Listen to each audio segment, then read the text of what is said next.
저희 선교회 이름이 아마존강 은혜의 강 선교회입니다. 왜 그렇게 붙였냐면 아마존이 참 은혜의 강이다라고 제가 그렇게 이해를 했습니다.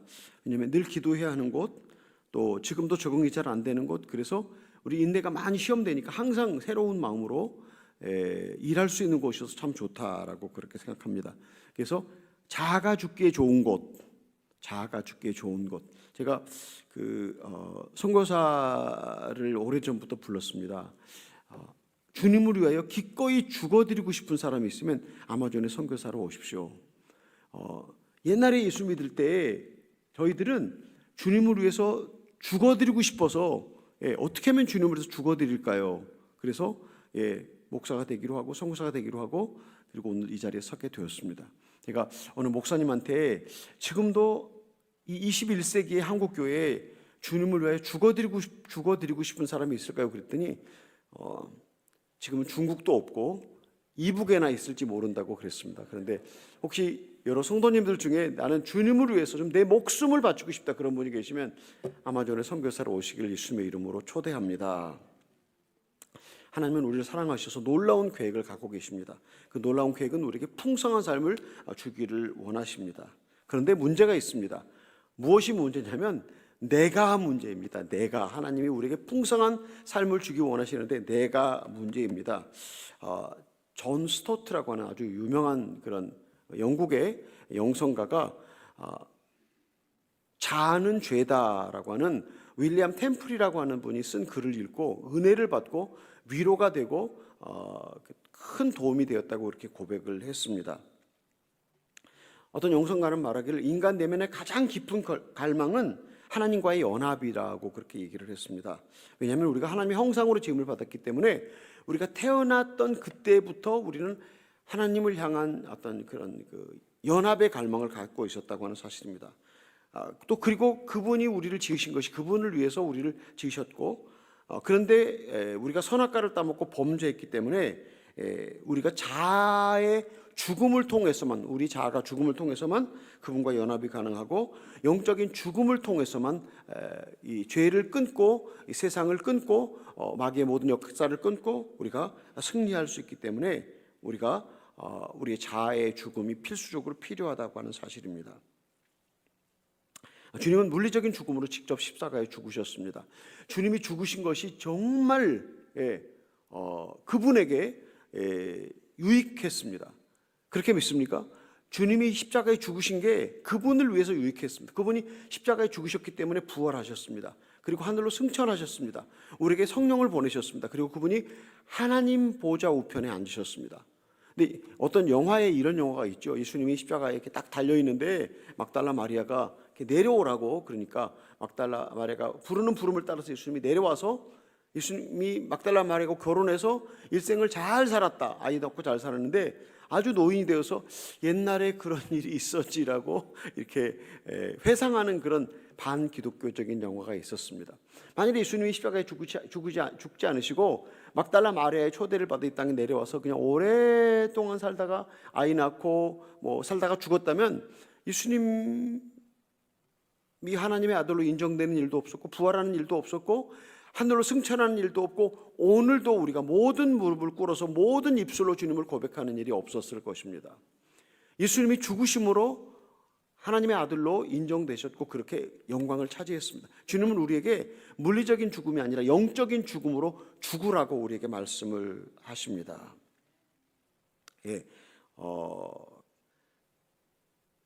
주님께서 우리에게 자신을 부인하고 십자가를 지고 나를 따르라고 성경 본문이 우리에게 이야기하고 있습니다.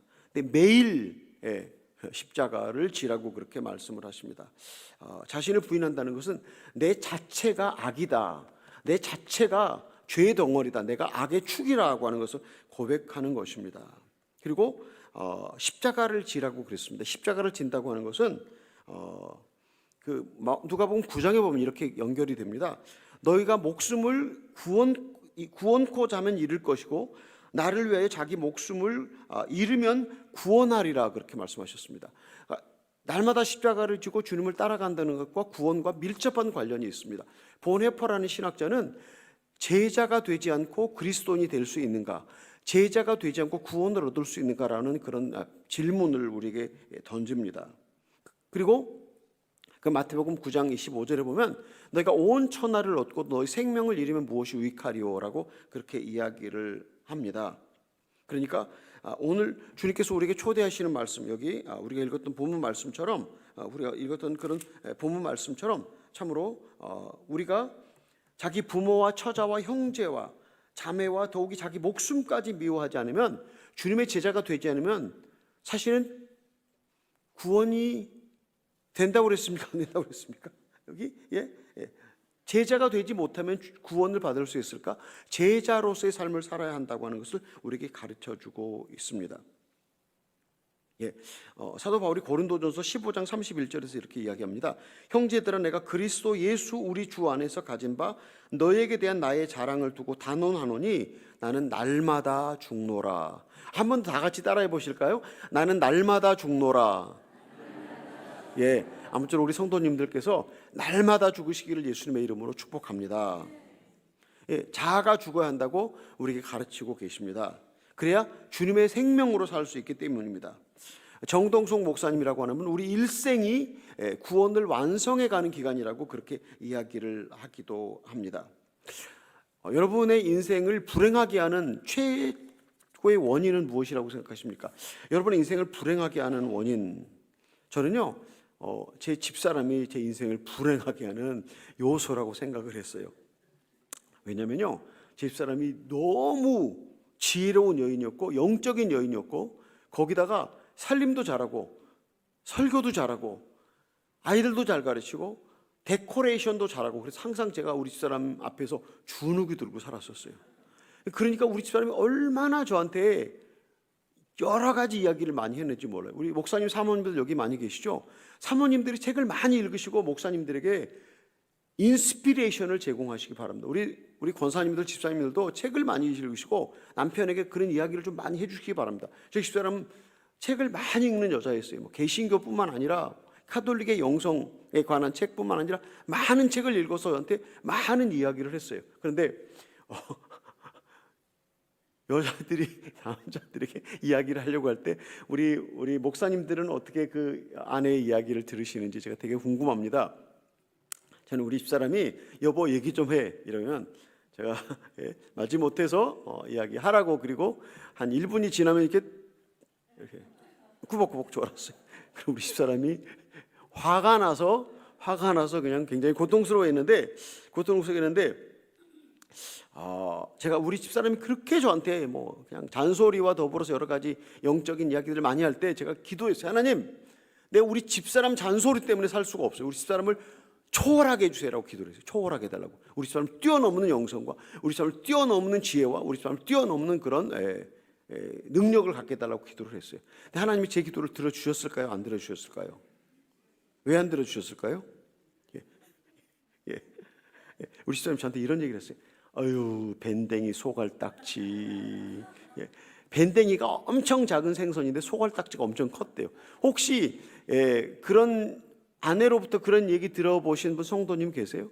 근데 많은 여자들이 자기 남편에게, 남자가 이렇게 체력이 크잖아요. 그리고 남자가 가정의 가장이라고 그러는데, 보통 많은 여자 성도님들이 자기 남편의 소갈딱지 보고 아이고 소갈딱지하고는 아이고 삐져갖고 아이고 저 인간, 그런 얘기하는 걸 제가 많이 들었습니다. 근데 제 집사람 알기암이 정말 이렇게 진전이 되고 생명의 불이 꺼져갈 때, 그때 제가 철이 들었어요. 그때 철이 들었습니다. 그리고 우리 집사람이 저에게 했던 많은 이야기들은 저를 조절하고 통제하려고 하는 것이 아니라 찌질한 저를 세워서 하나님께 데려다주고 싶었던 열망이 있었던 겁니다. 제가요 부부 세미나 강사를 여러 번 했습니다. 집사람이 떠나고 난 다음에 제가 회환의 슬픔으로 그 남자와 여자의 역할에 대해서 얘기를 많이 하고 다니니까 어느 교회에서 코비드 기간 동안에 부부 세미나를 해달라고 요청을 했어요. 그래서 제가 6개월 동안 준비하고 부부 세미나를 했는데, 제가 부부 세미나를 하고 하면서 준비하는 과정에서 제가 이렇게 리서치를 했는데, 모든 여자 성도님들이 남편에게 이야기하는 많은 것들이 남자를 조절하거나 통제하려고 하는 마음이 하나도 없었다고 하는 사실을 제가 발견했어요. 어떻습니까? 우리 여기 앉아 계신 권사님, 집사님들, 남자를 손에다 쥐고 그냥 들었다 폈다 하고 싶은 마음 가운데서 남자에게 이야기를 하십니까? 아니면 그 남자가 좀 잘 대구로 그냥 간절히 기도하는 마음으로 이야기를 하십니까? 근데 남자들은요, 99.9%가 자기 아내가 얘기를 시작하면 또 무슨 소리를 하려고, 또 뭘 괴롭히려고 이렇게 하나라고 하는 진짜 속 좁은 남자의 마음을 제가 부부 세미나 리서치를 통해서 확인할 수가 있었습니다. 우리 여기 남자 성도님들이면 별로 안 계십니다. 예, 제가 잘 알고 있는데 우리 목사님들이 계시잖아요. 목사님들께 부탁합니다. 우리 목사님들 사모님들의 조언에, 사모님의 몸부림에 귀를 기울이시기 바랍니다. 사모님이 행복해야 목사님의 목회가 잘 이루어지고, 사모님이 행복해야 목사님이 오래오래 사모님과 행복하게 사실 수 있습니다. 사모님 일찍 돌아가시도록 하려면 그냥 저처럼 그냥 꾸벅꾸벅 졸아도 괜찮습니다.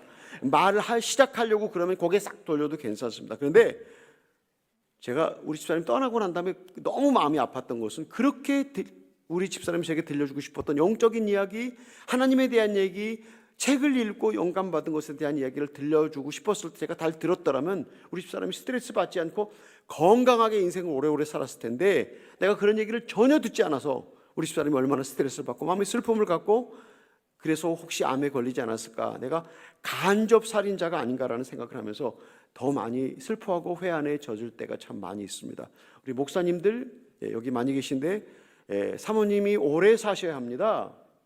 사모님 오래 사셔야 됩니다. 왜냐면요, 사모님 오래 사셔야 우리 목사님들이 목회를 잘 하실 수 있으니까 사모님의 그 몸부림치는 조언에 귀를 잘 기울이십시오. 남자 성도님들이 그냥 가뭄에 콩나듯이 있는데, 우리 성도님들, 장로님, 권사님, 장로님, 집사님들 그 부인의 이야기를 잘 들으셔서 아무쪼록 오래오래 행복하고 건강하게 사시기를 예수님의 이름으로 축복합니다. 저는 제 집사람이 제 인생의 불행의 요소라고 생각했는데, 여러분들은 누가 내 인생의 불행의 요소인가?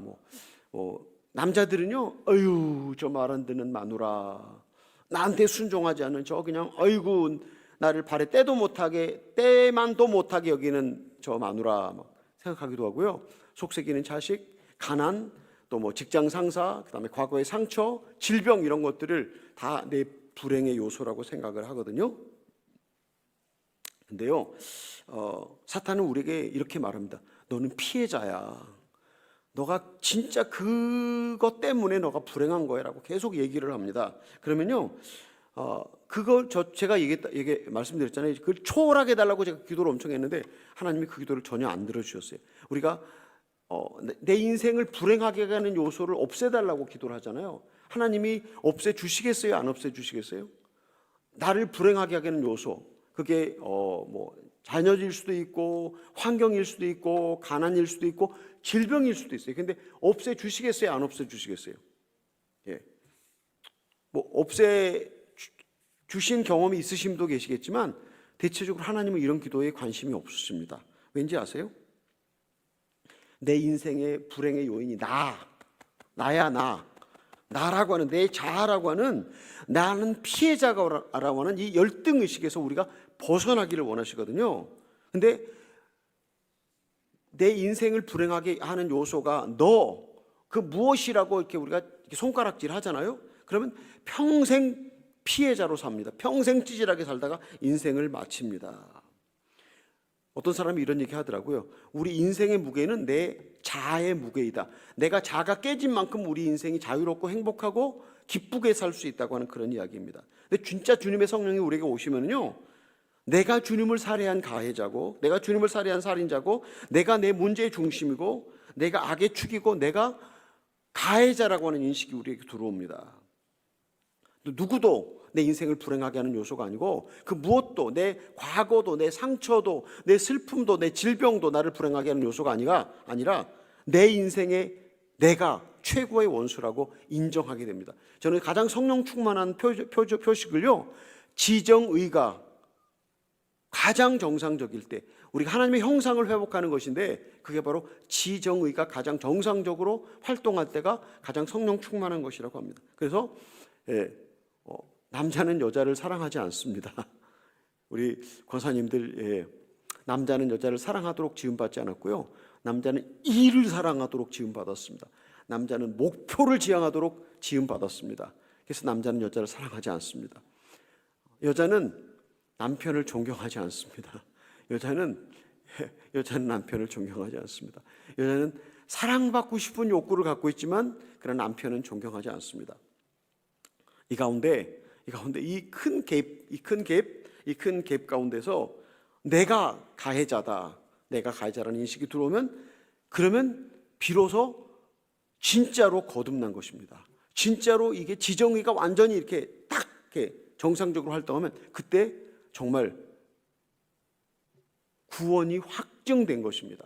누가 여러분의 구원을 확정해 주겠습니까? 24시간 같이 있는 여러분의 아내입니다. 24시간 같이 있는 여러분의 남편입니다. 정말 우리 집사람이 이제 나를 존경하기 시작했다. 내가 정말 우리 남편이 나를 이제 사랑한다. 그때 우리의 구원이 우리가 거듭납니다. 그리고 또 계속해서 변화가 되는데 여러분 그 확증을 꼭 받으시길 예수님의 이름으로 축복합니다. 정말 지정이가 똑바로 섰을 때 성령의 은혜가 우리 안에 충만할 때 남자는 내가 아내를 사랑하지 않았구나. 내가 아내의 그 몸부림에 귀를 딱 막고 듣지 않았구나라는 것을 확인하면서 아내를 사랑하고요. 그 다음에 여자가 남편을 존경하지 않다가 진짜 성령이 충만하면 남편을 존경하게 될 때 그때 남편이 감동을 받고 근데 누가 먼저 존경하고 사랑하느냐? 오늘 저녁에 여기 참석하신 여러분께서 먼저 남편은 아내를 사랑하고 아내는 남편을 존경하면요 거기에 하나님의 구원이 임하기 시작합니다. 어느 영성가가 이렇게 얘기했어요. 자아에 대해서 설명하면서 이렇게 얘기를 하더라고요. 자아는 타인의 수용과 인정에 집착한다. 과거의 성취와 아첨에 행복해하고 엘리트 집단에 속하기를 원하고 종속 관계의 전형이다. 자아는 나를 두려움 속에 살게 하고 기만하고 남의 마음에 들고 싶은 욕망으로 자신을 속인다. 그래서 사람과 일과 사업에 과도하게 자신을 내주고 그리고 자아는 감정을 억누르고 위장하고 완벽하게 보이고 싶어서 다른 사람에게 비율을 맞추고 수용과 인정을 얻기 위해 흥분과 우울이 왔다 갔다 한다. 돈과 권력과 외모와 성적 쾌락과 인정과 지위의 추구를 통해 내가 중요한 존재라는 느낌을 갖고 성공의 환상을 가지려고 한다. 그리고 유력한 사람과 잘 지내면 내가 높은 사람으로 인정받기를 원해서 유력한 사람들과 잘 지내고 싶어하는 것이 우리 자아라고 그렇게 이야기를 합니다. 제가 되게 좋아하는 리차드 리어라고 하는 영성가는 위쪽으로 떨어지다는 책에서 이렇게 얘기합니다. 우리 인생이 몰락하고 실패해야 영적인 죽음을 통해서 비로소 주님께 갈 수 있다라고 그런 이야기를 합니다. 제가 선교사로 파송받고 아마존에 가서 사역을 하면서 매일 더운 더위, 그다음에 많이 물리는 물것, 높은 습도, 말라리아, 댕기열 이런 것들이 우리에게 참 많이 힘들게 했지만 사실은 그보다 더 힘들게 했던 것들은 저희를 그 땅에서 쫓아내기 위한 사탄의 공격이 아주 많이 있었습니다. 그래서 어떤 사람은 저희가 마시는 샘물에다가 독을 타서 우리를 살해하려고 했어요. 어떤 사람은 여러 가지 것을 잡아서 경찰에 고소를 해서 제가 경찰 그 법정에 여러 번 섰습니다. 중상모략을 하고 투서를 하고 또 어떤 청년이 이렇게 큰 정글도를 들고 저를 죽이려고 쫓아왔어요. 여러 가지 이런 그런 핍박의 역사를 많이 받고 선교의 역사는 이렇게 선교의 열매가 이렇게 열어졌다고 말하잖아요. 그럼 그 뒷면은 배신의 역사예요. 얼마나 많이 배신을 당하는지. 그 배신만 하면 괜찮은데 뒤에 와서 칼을 꽂는 사람들이 많이 있어요. 근데 이런 일을 참 많이 당하면서 하나님 이 핍박을 멈춰 주시옵소서. 이 핍박을 멈춰 주시옵소서라고 얼마나 기도를 많이 했겠어요. 그리고 또 하나님 제가 그를 용서합니다. 정말 용서하고 축복합니다라고 새벽마다 눈물 콧물 쏟으면서 기도를 많이 했는데 딱 나와서 몇 시간 지나고 그 사람들이 또 저한테 무슨 일을 작당하고 있다는 얘기를 들으면 아침에 용서하고 축복하고 눈물 콧물 쏟으면서 했던 게 다 돌아가더라고요. 여러분 배신 많이 당해보셨습니까? 배신의 아픔 참 크고 쓰은 일인데, 근데 예수님도 배신 당하셨잖아요. 근데 그럴 때 제가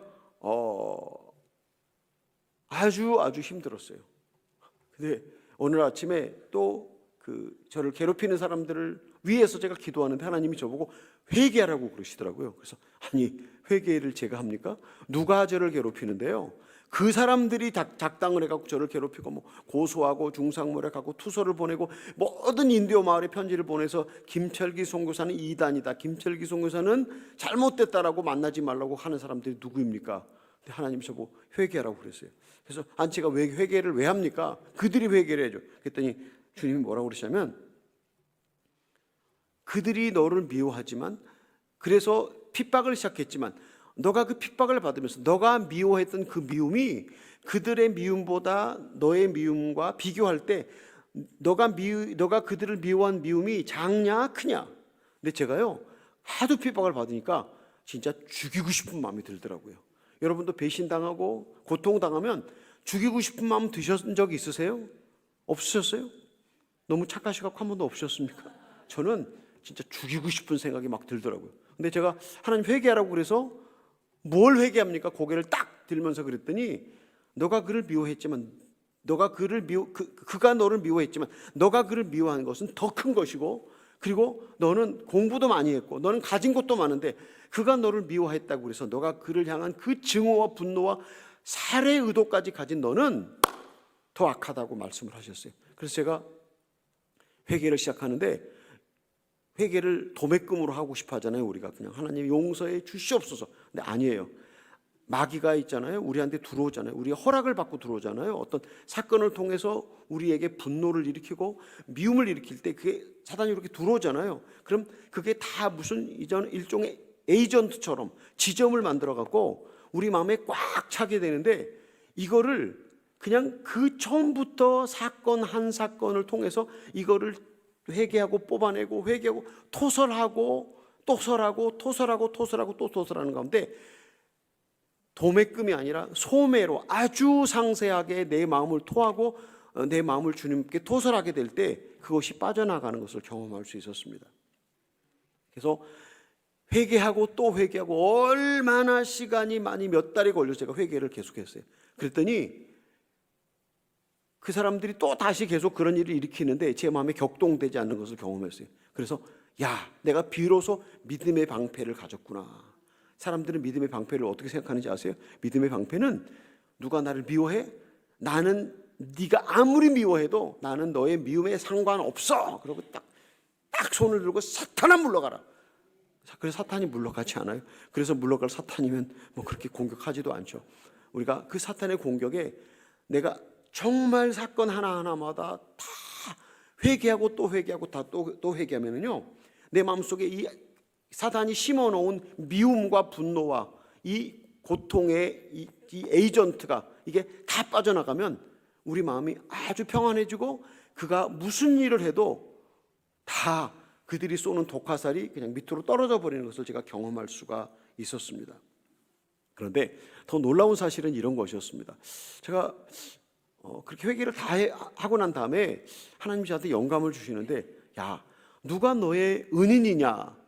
하나님, 제 은인은요, 제가 얼굴도 모르고 이름도 모르는 많은 분들이 저를 위해서 눈물로 기도해 주시고 헌금을 보내오셔서 저희가 한 50명, 60명 그렇게 신학교 안에서 아침, 점심, 저녁 제공하면서 기숙사에서 학용품 제공하고 모든 것을 제공하면서 공부를 시키거든요.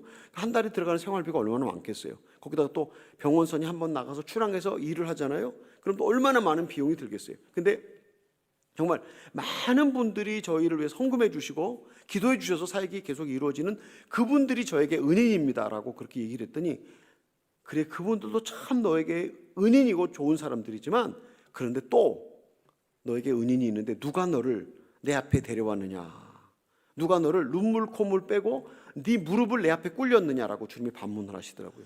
생각해 보니까 제 눈에 눈물 콧물을 다 빼준 사람들, 저를 주님 앞에 무릎을 꿇게 하고 겸손하게 하고 회개하게 한 사람들은 악인도 악한 날에 사용함을 받는다고 그랬는데 그 사람들이 저를 주님께 데려다 줬더라고요.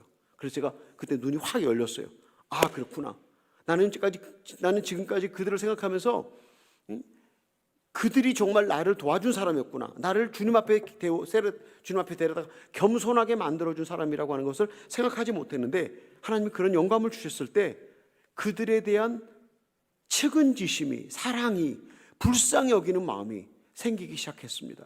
그리고 내게 좋은 일들이 많이 있었습니다. 정말 내가 기뻐하고 감사했던 일들이 많이 있었는데 그 기뻐하고 좋았던 일들은 일주일 지나면 잊어버리잖아요. 근데 나를 힘들게 했던 그 많은 사건들은 정말 내게 깊은 교훈을 주고 내가 고난받은 것이 유익이라 내가 고난을 통해서 주의 율례를 배우게 되었나이다고 라고 시편 119편이 말하는 그런 사건들이 많이 있었는데 그래서 정말로 고난이 나를 주님께 데려다 주었고 악한 사람들이 나를 주님께 데려다 주었구나라고 하는 것을 제가 생각하게 되면서 이제는 고난이 올 때 또 좋은 일이 올 때 그것에 그렇게 감사하지 그렇게 감격하지도 않고 그렇게 슬퍼하지도 않고 그런 것들을 잘 이렇게 핸들링할 수 있도록 하나님이 만들어 주셨습니다. 하나님 우리를 사랑하시고 풍성한 삶을 주기를 원하십니다. 이 풍성한 삶을 죽음을 통해서 우리 영적인 죽음을 통해서 자아의 죽음을 통해서 우리에게 주기를 원하고 계십니다. 고린도후서 1장 8절로 10절에 보면요 사도 바울이 이런 얘기를 합니다. 아시아에서 우리가 받은 환난이 너무 컸는데 마치 사형 선고를 받은 것 같았다. 그리고 살 소망까지 다 끊어졌는데 그렇게 하신 것은 우리가 주님만을 의지하게 하시려고 그렇게 하셨다고 하는 사도 바울의 감사의 찬양이 있습니다. 제 집사람이 떠나고 난 다음에 제가 집사람이 떠나고 난 다음에 1년 후에 제가 말라리아에 걸렸어요. 근데 말라리아 하나만 걸려도 사람이 죽다 사는데 댕기열이라고 하는 게 있거든요. 댕기열과 같이 왔어요. 그러니까 두 개가 같이 걸리니까 정말 완전히 그냥 제가 사경을 헤매다가 일어났습니다. 4월에 그렇게 말라리아 댕기가 왔는데 그다음에 7월에 악성 말라리아가 저를 찾아왔어요. 10월에 또다시 말라리아하고 댕기열이 두 개가 다 찾아왔어요. 그러니까 1년 동안에 이렇게 막 완전히 그냥 완전히 이렇게 되니까 당뇨하고 혈압 이 모든 그런 것들이 이렇게 제 안에 다 이렇게 들어오는 것이 있었습니다. 그래서 제가 어느 날 저는 이제 운동을 주로 밤에 하거든요. 낮에 너무 더워서 저녁에 제가 있는 숙소에서 저희 집사람이 묻혀 있는 무덤까지 한번 걸어갔다 오면 한 20분이 걸리거든요. 그 길을 걸으면서 제가 홀로 기도도 하고 묵상도 하고 하나님께 따지기도 하고 원망도 하고 막 그렇게 제일 좋은 시간이에요. 이렇게 공동으로 기도하면 공동으로 기도하지만 우리가 매일 새벽 기도하지만 제 숙소에서 저희 집사람 무덤까지 왔다 갔다 한 5번 이렇게 하면서 제 마음을 다 쏟아냈는데 하나님 제가 세상을 사랑합니까? 세상에게 기대하는 것이 있습니까? 하나님 제가 아무것도 세상에 기대하는 거 없고 당신밖에는 기대하는 분이 없습니다. 그런데 하나님 왜 이렇게 하십니까? 라고 하나님께 질문을 했더니 하나님께서 고린도후서 이 말씀을 제게 가르쳐 주셨습니다. 근데 제가 너무 감사해서 울었습니다. 하나님이 이렇게 나를 사랑하셔서 이렇게 이런 고난을 통해서 내 자아를 내 영혼을 순결하게 보존하신 하나님 그분께 하나님께 감사를 드렸습니다. 우리 성도님들 어떻습니까? 만사 형통할 때 자아가 죽겠습니까? 자아가 더 커지고 시퍼렇게 살아나겠습니까? 우리가 바라고 원하고 구하고 기도하는 것들이 잘 이루어지면 우리 자아가 더 확장되고 더 시퍼렇게 되겠습니까? 자아가 물처럼 쏟아지겠습니까? 여러분 어떻습니까? 아싸하게 정직하게 한번 말씀해 보십시오. 우리가 바라고 원하고 구하고 기대하는 게 막 잘 되잖아요. 우리 목사님들은 교회 성장이 막 이루어지잖아요. 그럼 우리 목사님들의 자아가 물처럼 쏟아져 갖고 더 많이 회개하고 더 많이 기도하고 그럴 것 같아요. 제가 사랑하는 제자가 있는데 일본인 3세예요.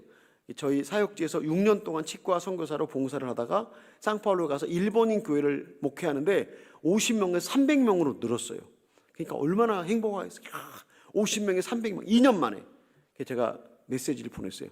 너희 교회가 성장하는 것보다 너가 주님을 사랑하는 사랑이 더 크지 않으면 너희 교회 성장이 저주다. 그랬더니 그 친구가 맞습니다. 제가 그 말씀이 합당합니다라고 하면서 저한테 계속해서 그런 충고를 해달라고 저한테 얘기를 했어요. 예, 제가 목회를 하거든요. 저희 이제 지역에서 제가 목회를 하는데 저희 교회 안에 남부럽지 않은 가정이 있어요. 부부관계 좋지, 사업 잘 되지, 자녀들 공부 잘하고 순종하고 건강하고 진짜 남부럽지 않은 가정. 모든 교인들은 그 가정이 축복받은 가정이라고 막 사람들이 얘기를 해요. 그 가정 얼마나 축복을 많이 받았으면, 부모가 얼마나 잘했으면 저렇게 뭐 사업 잘해, 부부관계 좋아, 자녀들 공부 잘하고 뭐 다 건강하고 좋겠냐고. 근데 저는 우리 교인들을 딱 줄 세워놓고 봐요. 누가 가장 주님께 가까이 있는 사람인가? 누가 가장 주님을 기쁘게 하는 사람인가? 정말 그 남부럽지 않다고 축복 많이 받았다는 그 가정은요, 사실은 주님과 제일 멀리 있는 가정인 걸 제가 잘 알아요. 그러니까 우리가 정말 조심해야 될 겁니다. 하나님이 우리에게 뭐 우리가 원하고 바라는 좋은 일들을 주시잖아요. 그게 하나님 우리를 시험하시는 거예요. 그것을 손에 쥐고 얼마나 우리가 그것을 손에 쥐고 나서 겸손하게 엎드려서 회개하고 하나님께 기도하는가. 하나님 그걸 우리에게 보기를 원하십니다. 고난이 오면 우리가 고난이 오면 하나님께 다른 방법으로 나가지 않습니까? 예, 갈라디아서 6장 14절에 이런 말씀이 있습니다. 내가 그리스도의 십자가 외에 자랑할 것이 없으니 그리스도로 말미암아 세상이 나를 대하여 십자가에 못 박히고 내가 또한 세상을 대하여 그러하니라. 우리 성도님들 어떻게 생각하세요? 세상이 나를 못 박아 주기를 바라십니까? 내가 세상에 못을 박아서 내가 먼저 죽기를 바라십니까? 우리 하나님, 저 안 죽고 싶어요. 저 안 죽고 싶어요. 그냥 우리가 얼마나 어리석습니까? 사도 바울이 그랬잖아요. 내가 그리스도의 십자가 이외에 자랑할 것이 없는데 그리스도로 말미암아 세상이 나를 대하여 십자가에 못 박혔고 내가 또한 세상을 대하여 그러하니라. 하나님, 제게 처리할 제 자아, 제게 처리할 것을 하나님 먼저 처리해 주십시오. 세상이 나를 죽이면 얼마나 고통스럽습니까? 내가 먼저 죽을랍니다 라고 고백하시는 성숙한 여러분이 되시길 예수님의 이름으로 축복합니다. 어떤 사람이 고난의 종류를 이렇게 설명하더라고요. 뭐 내가 자처한 고난이 있다. 술 마시고 운전하다가 사고 났다. 이건 내가 자처한 고난이다. 일생 동안 담배를 그냥 억시 피우다가 폐암 걸렸다. 이거 뭐 내가 폐암을 갖다가 하는 거잖아요. 홍석 선교사는 담배도 평생 피우지 않았는데 폐암에 걸려서 주님께로 갔습니다만, 예. 그래서 어떤 사람은 내가 자처한 고난이 있고 또 뭐 모세가 결혼했을 때 아론과 미리암이 모세를 비판했다가 하나님이 문둥병을 주신 적이 있습니다. 또 그런가 하면 애매한 고난이 있는데 갑자기 무슨 뭐 사고가 나거나 아이들이 뭐 암에 걸리거나 이럴 때 이걸 애매한 고난이라고 이렇게 말을 하기도 하는데, 근데 어떤 고난이 올지라도, 어떤 고난이 우리에게 찾아올지라도 그 고난 너머에는 하나님이 계십니다. 아멘. 제가 성경을 보면서 참 신기했던 건 하나님이 이스라엘 백성을 모세를 통해서 이렇게 끌고 나오시는데 이스라엘 백성이 홍해 앞에 진을 치라고 그랬어요. 그래서 모세가 하나님 말씀을 따라서 홍해 앞에 진을 쳤습니다. 그 다음에 또 그 바로가 이스라엘 백성을 보내고 난 다음에 억울하고 원통해서 잠이 안 와서 군대를 소집해 갖고 이스라엘 백성을 추격해 나갑니다. 이스라엘 백성이 어디 갇혔습니까? 홍해 앞에 딱 갇혀 있습니다. 그런데 이 절묘한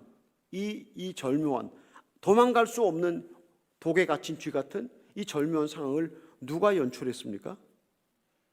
누가 연출했습니까? 예, 하나님이 연출하셨습니다. 우리 고난 너머에는 하나님이 계십니다. 욥이 시험을 당하잖아요. 욥이 시험을 당하는데 누가 그 시험을 허락했습니까? 하나님께서 허락하셨습니다. 우리가 고난을 당할 때 하나님 왜 이러세요? 하나님 저한테 왜 이러세요? 그러잖아요. 하나님 그때 가장 가까이 계시는 순간입니다. 아이들이 아파서 잠 못 자고 열과 기침과 뭐 이런 것을 할 때 다리 쭉 뻗고, 그래 너는 고생 좀 해봐, 그리고 다리 쭉 뻗고 자는 부모가 있습니까? 그렇게 다리 쭉 뻗고 자는 부모가 없잖아요. 그 자식이 아플 때 부모보다 더 걱정하고 그 자식이 옆에서 자식을 간호하는 것이 우리 부모의 마음이에요. 인간인데 하나님이 우리에게 허락하시는 고난 가운데 하나님이 눈동자 같은 불꽃 같은 눈으로 우리를 바라보고 계시는, 고난 너머에 계신 하나님을 우리가 바라볼 수 있는 성숙한 믿음의 눈을 가지시기를 주님의 이름으로 축복합니다. 애매한 고난도 괜찮습니다. 내가 실수한 것도 괜찮습니다. 죄로 인한 고난도 어떤 것도 우리가 하나님의 자녀라면 하나님은 가장 가까이 계십니다. 하나님이 우리가 고난 가운데 있어 하나님이 당신의 존재를 숨기시는데 당신의 존재를 숨기실 때 내 의지로 하나님을 찾아가야 합니다. 눈에 보이지 않고 귀로 들리지 않고 아무 감각도 없을 때 사실 하나님 가장 가까이 계시는데 많은 영성가들은 우리에게 이야기합니다. 그때 하나님이 가장 가까이 계시는 시간이다. 그때 감각을 의지하지 말고 왜 나는 지금 성령 충만함이 느껴지지 않는가? 왜 내게 감동이 오지 않는가? 이건 우리가 감각을 만족시키려고 하는 신앙입니다. 우리는 감각을 만족시키는 신앙이 아니라 우리 의지로 하나님을 찾아갈 때 하나님이 바로 거기 계십니다. 그래서 어떤 고난이 올지라도 하나님께 감사하시기 바랍니다. 두 번째로 우리가 고난을 받잖아요. 그럼 죄가 막 튀어나옵니다. 원망하고 짜증나고 하나님 저한테 왜 이러세요? 막 이런 이거 나오잖아요. 죽지 않았다는 것이거든요. 죽은 무덤에 가서 발로 무덤을 아무리 차도 아무 소리도 안 하잖아요. 고난이 올 때 우리가 막 불평하고 원망하는 거 우리가 그때 회개해야 됩니다. 하나님 아직도 제가 살아서 이렇게 불평하고 원망하는 저를 보십시오라고 그때 우리가 회개할 수 있습니다.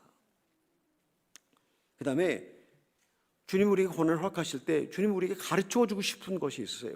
하나님 우리에게 가르쳐주고 싶은 것 그것이 무엇인가를 우리가 주님께 구해야 합니다. 하나님 제게 이 고난을 통해서 이 문제를 통해서 우리 아이들을 통해서 무엇을 가르치시기를 원하십니까? 제가요 제 나이보다 머리가 빨리 휘어지더라고요. 저희 형님들보다 머리가 빨리 휘어졌어요. 왜 제 머리가 빨리 휘어졌을까? 성교비가 모자라서 브라질은 수표를 많이 사용하거든요. 근데 이제 은행에 잔고가 있을 때 수표를 써야 되는데 어떤 때 잔고가 없는데 수표를 쓸 때가 있잖아요.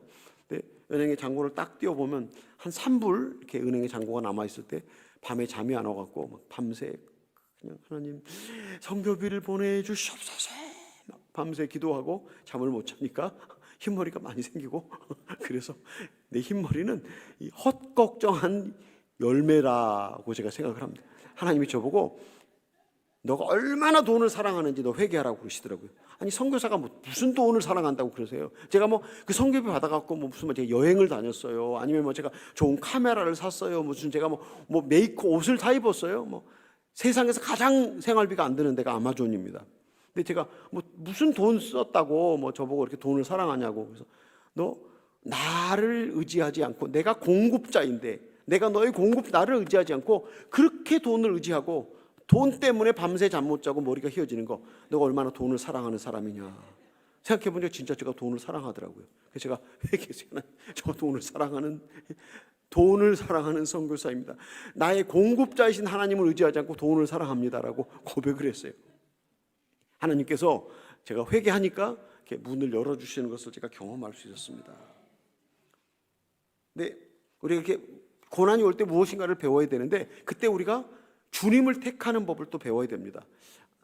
몇 년 전에 CGN TV 방송국에서 한국교회 목사님 350명을 모시고 CGN TV 이제 행사를 진행하는데 저를 거기 소개하고 싶다고 저보고 한국에 나오라고 그랬어요. 근데 그 전주에 경상북도 경산, 대구 옆에 경산이라는 도시가 있거든요. 그 경산에 개척교회 하시는 목사님이 계신데 30명 모이는 개척교회 목사님이 아마존에 한번 꼭 와보고 싶다고 오시겠다고 그런 연락을 받았어요. 그래서 그분들을 이렇게 모시려고 그랬는데 CGN TV가 연락해온 그 기간하고 딱 맞춰지는 거예요. 그래서 제가 안 된다고 그랬더니 CGN TV가 그 목사님 내외가 오는 것을 좀 조정해 보라고 그러더라고요. 그래서 제가 한국으로 전화를 했어요. 어떻게 좀 앞에 오시든지 늦게 오실 수 있겠냐 그랬더니 이미 비행기표를 인터넷으로 다 구매한 상황입니다. 그러시더라고요.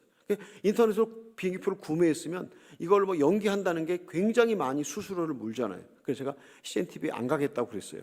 그랬더니 CGN TV에서 이 절호의 기회를 놓치느냐고 350명의 대형교회 목사님들 앞에서 당신이 소개되면 얼마나 득이 많겠냐고 그렇게 얘기를 했는데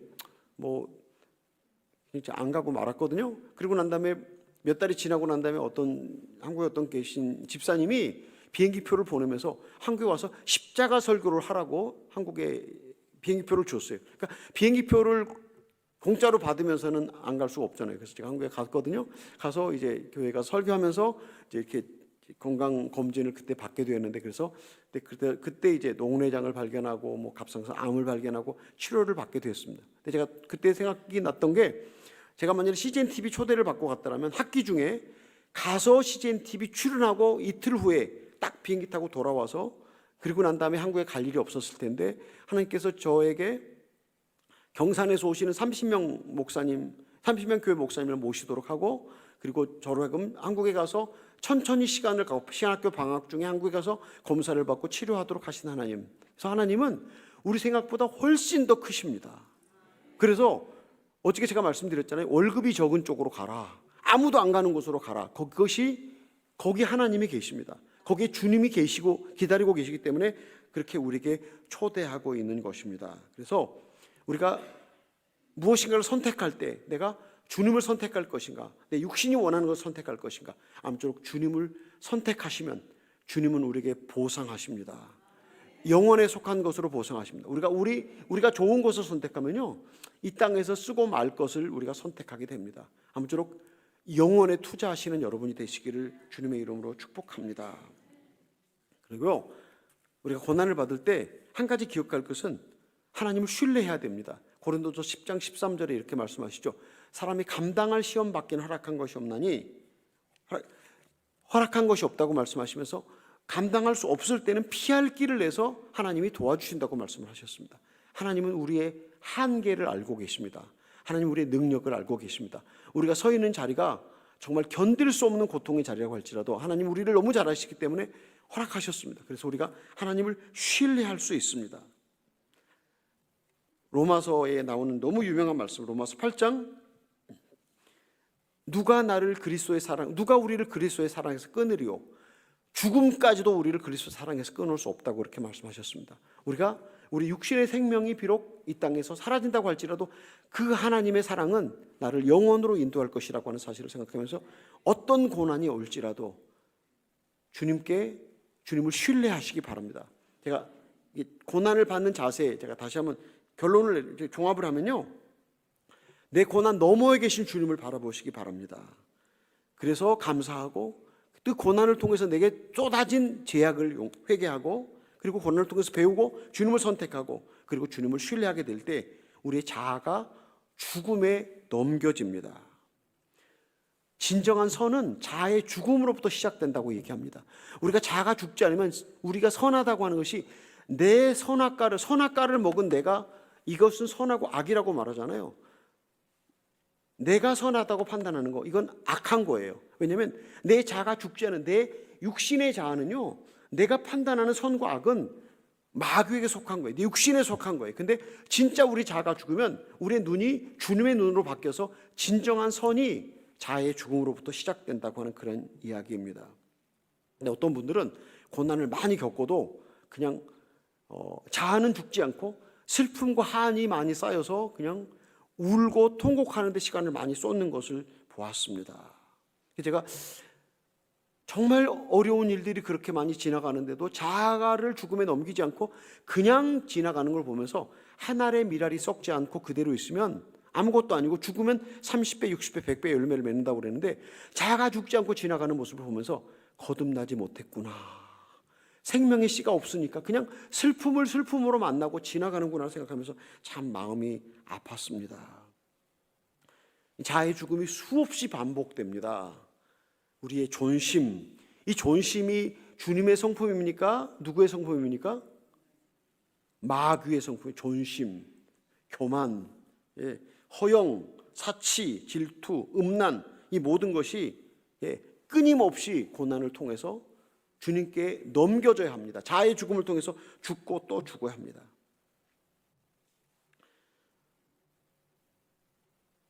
많이 자아의 죽음에 넘겨지잖아요. 제일 마지막에 넘어가야 하는 것이 자기 사랑이고, 그 전에가 자기의라고 하는 것입니다. 자기의. 근데 목사님들도 다 자기의가 아주 많이 있으세요. 목사님들도. 왜냐하면 참 제가 교인들한테 이런 얘기를 하거든요. 내가 꿈엔 들 당신들을 잊겠습니까? 꿈엔들 당신을 잊어버리겠습니까? 내가 천국에 간다고 당신들을 잊어버릴 수 있겠습니까? 진짜 목사는 교인들을 꿈에도 잊지 않고 기억하고 기도하고 염려하고 사랑하고 축복합니다. 믿습니까? 아멘 별로 안 하시는데. 우리 목사가 나를 기억할까? 꿈에라도 나를 기억하고 기도하고 축복하고 염려하고 사랑할까? 잘 안 믿어지시나 본데요. 진짜 목사는 꿈에도 잊지 않고 성도들을 기억하고 사랑하고 축복하고 그게 목사거든요. 근데 이렇게 목사가 그렇게 하는데 그러니까 내가 교인들을 얼마나 사랑하는, 내가 얼마나 주님께 헌신하는데 이런 자기의가 목사님들한테 있어요. 저는 자기의로 충만했던 사람입니다. 저는요, 뭐 여러 방송국, KBS, SBS, 뭐 TBS라는 방송도 있었어요. 뭐 그런 방송에서 방송 제의를 엄청 많이 받았어요. 그리고 저를 통해서 다큐멘터리를 찍어서 한국의 불특정 다수에게 상영하면 야, 얼마나 많은 사람들이 당신의 사역을 통해서 감동을 받겠냐고. 근데 제가 그때 그런 생각을 했거든요. 예수님이라면 자기 사역을 이렇게 매스미디어를 통해서 광고하고 그렇게 했을까? 주님이 병 고치고 난 다음에 아무에게도 말하지 말라고 사람들을 보내잖아요. 그래서 제가 그런 방송국의 제안, 뭐 잡지사에 글을 쓰고 신문에 인터뷰하고 콧방귀도 안 꼈어요. 나는 그런 거 안 해. 나는 진실하고 숨겨진 선교사로 남아 있을 테야. 근데 그렇게 오래되니까 그리고 저는요 얼마나 잘났고 교만했는지 대형교회 목사님 제 앞에 딱 서잖아요. 또 막 대단한 기업가가 제 앞에 있잖아요. 제가 한 번도 이렇게 말은 겸손하게 했지만 바라고 기대하는 게 없었어요. 왜냐하면 나는 하나님의 종인데 당신이 나한테 뭘 한다는 게 우습다고 생각하고 그래서 한 번도 도움을 요청한 적이 없었어요. 믿음 선교사라고 그래서 제가 딱 이런 근데 하나님이 어느 날 우리 집사람이 아프니까 제가 살려달라고 손이 발이 되고 발이 손이 되도록 빌지 않았겠어요? 하나님이 저한테 너 회개하라고 그러시는데 회개하라는 그거를 쫙 보이시는데 너는 얼마나 의가 충만한지 너의 의가 마치 그 뱀이 허물을 벗거든요. 그 뱀이 허물을 벗은 것 같은 그런 느낌으로 저한테 제 그 악이 충만하다는 것을 보여주셨어요. 제 집사람의 그 죽음 앞에서 제가 자기 의를 깨달았어요. 그래서 그 후에는 제가 도와달라고 얘기하라고 하나님 그러시죠. 너 그놈의 교만 좀 깨서 도와달라고 얘기하고 그리고 또 방송국에서 와서 이게 하겠다고 그러면 하라고 그리고 제가 이렇게 이게 찢어지는데 우리 집사람의 목숨을 담보로 해서 하나님이 저를 찢어주셨어요. 제가 참 그래서 우리 집사람이 저를 하나님께 데려다 놓고 하나님께로 갔거든요. 근데 우리 집사람 죽음 앞에서 이 자기 의가 깨지는 것을 경험을 했습니다. 참 그리고 자기 사랑이 남아 있는데 이 자기 사랑은 자기가 바로 자기 사랑이잖아요. 나를 사랑하는 거잖아요. 근데 평생 자아를 죽음에 넘긴다고 하면서 살았는데 우리말에 이런 말이 있잖아요. 소도 비빌 언덕이 있어야 한다고. 근데 저희 집사람이 딱 세상을 떠나는데 세상에 내 인생이 끝났구나라는 생각이 딱 들더라고요. 하늘과 땅이 뒤집어지는데 그때 자기 사랑이 이렇게 쏟아져 버리는 것을 제가 확인할 수가 있었습니다.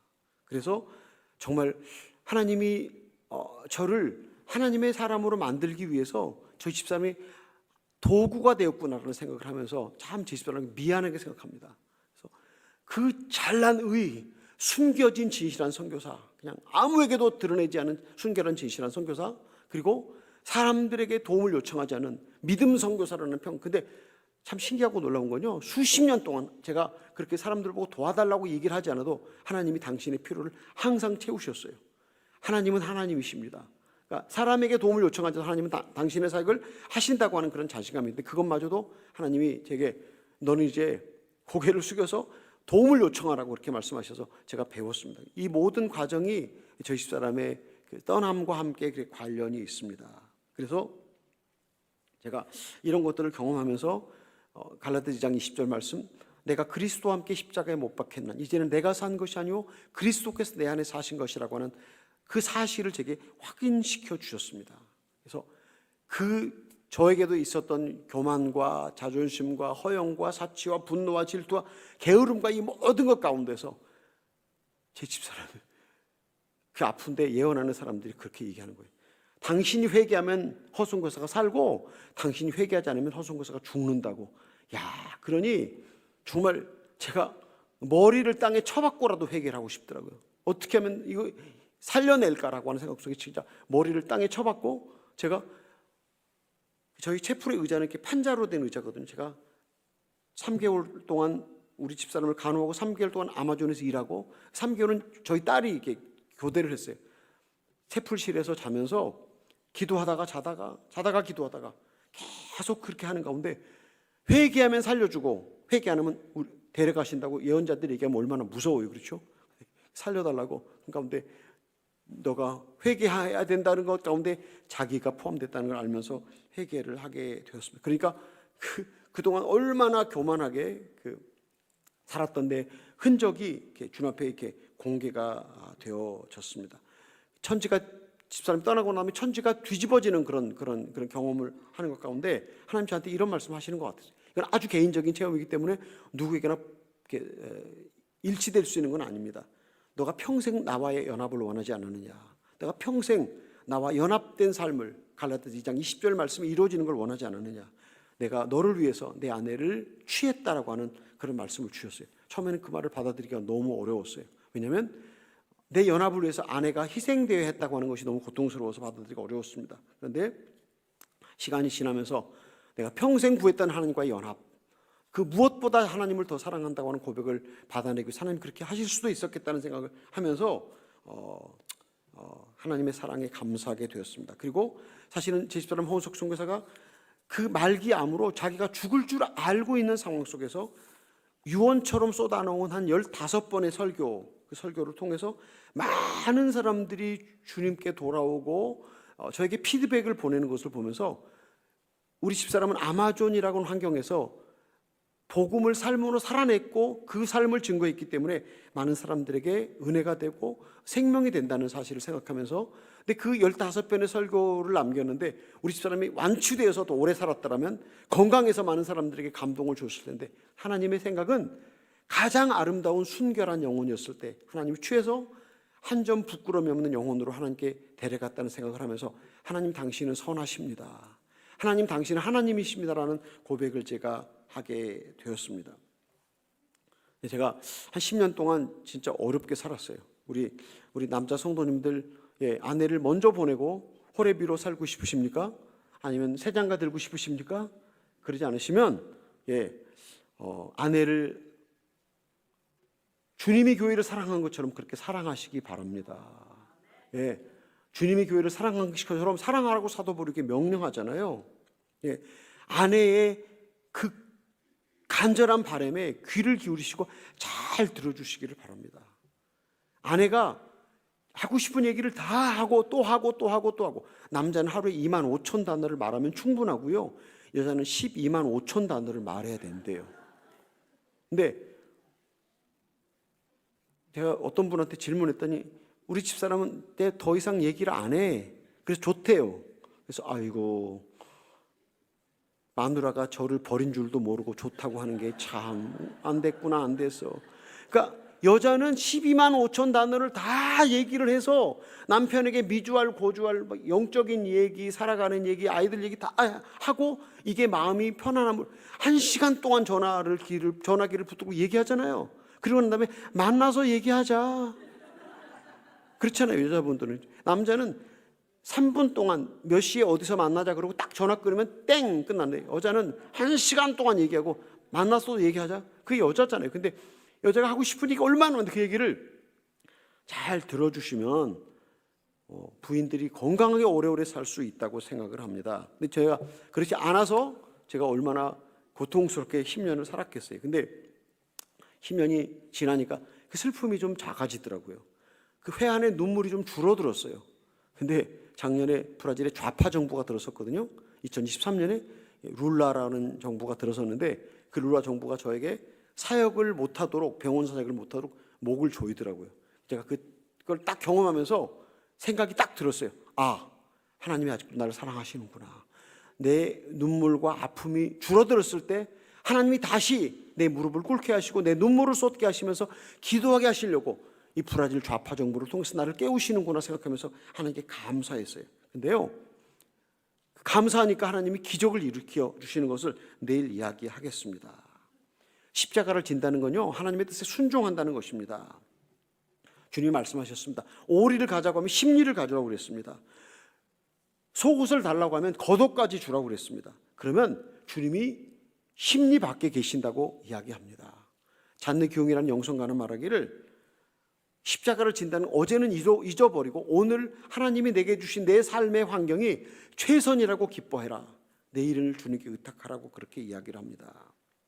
제가 오늘 이렇게 설교를 길게 하는 건요, 우리 모든 성도님들이 지금 내가 경험하는 이 모든 고난이 하나님이 나를 사랑하셔서 나를 찾아오시는 것이다, 그렇게 믿으시고 그 고난 속에서, 문제 속에서 자아를 죽음에 넘기시라고 제가 이렇게 이야기를 합니다. 제가 부흥회를 지금 3번째 인도하거든요. 콜롬비아에서 했고, 저기 사우스캐롤라이나 콜롬비아에서 했고, 잭슨빌 플로리다에서 하고 3번째 하는데, 제가 이 설교를 하는데 설교 끝나고 난 다음에 얘기하면서 제 설교 아무 상관없는 얘기를 그냥 하시는 거예요. 아무 상관없는. 그래서 제가 너무 마음이 슬펐어요. 아니, 제가 이 설교를 길게 하는 건 오늘 여러분이 만나는 교회 문제, 여러분이 만나는 남편의 문제, 여러분이 만나는 자녀의 문제, 그것이 주님이 사랑하셔서, 주님이 당신을 사랑하셔서 이것을 통해서 여러분의 자아가 죽고 주님의 생명으로 진정한 선을 시작하도록 제가 얘기를 하는 건데, 제 얘기는 다 그냥 이렇게 버리시고 지금 이런 얘기를 저한테 하시나라고 생각이 들었습니다. 주님 우리를 찾아오시는 방법이 우리가 원하는 방법으로 주님이 오시지 않고 주님이 원하시는 방법으로 오십니다. 오셔서 우리의 자아를 죽게 하시고 우리를 생명으로 살게 하시기 원하시는 까닭입니다. 자가 죽지 않으면 승리가 없습니다. 죽음이 없이는 승리가 없습니다. 계속 마귀에게 끌려다니고 슬픔과 한으로 인생이 작살납니다. 도둑이 온 것은 죽이고 멸망하고 훔치려고 한다고 그랬습니다. 여기 뉴포트 뉴스 도시의 이름, 여러분들에게 있는 이 모든 것들이 다 주님으로 인한 것을 믿으시기 바랍니다. 여러분들의 삶에 찾아오는 고난을 통해서 내가 사랑받는 존재구나, 내가 하나님의 사랑을 이렇게 받고 있구나, 믿습니까? 주님이 여러분을 끊임없이 찾아가십니다. 오늘도 내일도 찾아가시는 것이 나를 사랑하셔서 내 자아를 죽이라고 하나님이 나를 찾아오시는구나, 이 사실을 믿으시기 바랍니다. 아멘. 우리 기타 치시는 장로님은 아멘 안 하신 것 같았어요. 우리 장로님 고난이 없으십니까? 그냥 만사 형통이십니까? 하나님 우리를 사랑하시기 때문에, 제가 어저께 얘기했던가요? 주께서 나를 괴롭게 하시면 주의 성실하심을 인함이니이다. 우리를 사랑하시기 때문에 고난을 통해 우리로 오셔서 우리에게 당신 자신을 주고 싶어 하세요. 당신 자신을 우리에게 주고 싶어 하십니다. 그 주님을 맞아들이시기를 바랍니다. 우리가 날마다 우리 자아를 죽음에 넘겨드리면 어떤 일이 일어나냐면요, 자아가 죽는 것만큼 성령의 열매를 맺을 수 있습니다. 사랑과 희락과 화평과 자비와 양선과 절제, 이것을 금지할 법이 없다 그랬습니다. 성령의 열매를 맺고 천국을 경험하고 주님께 가시기를 바랍니다. 우리가 날마다 주님께 우리 자아를 죽음에 넘기면요, 주님을 향한 갈망으로 더 뜨겁게 우리의 심령이 타올라옵니다. 그리고 고난이 올 때 기쁨으로 고난을 받아들입니다. 그럼 혹시 이렇게 질문하실 수도 있어요. 당신은 고난을 구합니까? 아니요, 저도 고난을 구하진 않습니다. 고난 주세요라고 구하지 않습니다. 그러나 고난을 통해 주님이 오실 때 받아들인다고 하는 이야기입니다.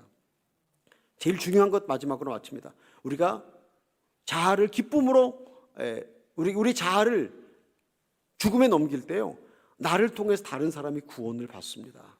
내 자아가 죽는 것을 보면서 다른 사람들이 구원을 받고 내 안에 주님이 계신 것을 보고 주님을 찬양하게 됩니다. 이 역사가 우리 모든 성도님들에게 있어지기를 예수님의 이름으로 축복합니다. 하나님 감사하고 주님을 찬양합니다. 긴 설교를 했습니다. 우리 성도님들의 삶에 찾아오는 여러 가지 문제들이 다 주님이 그 문제들을 통해서 내 자아를 죽음에 넘기라고 하는 주님의 초대고 주님의 방문인 것을 믿고 우리가 기쁨으로 감사하고 회개하고 배우고 주님을 선택하고 주님을 신뢰하는 당신의 종들이 되어지게 하여 주시옵소서.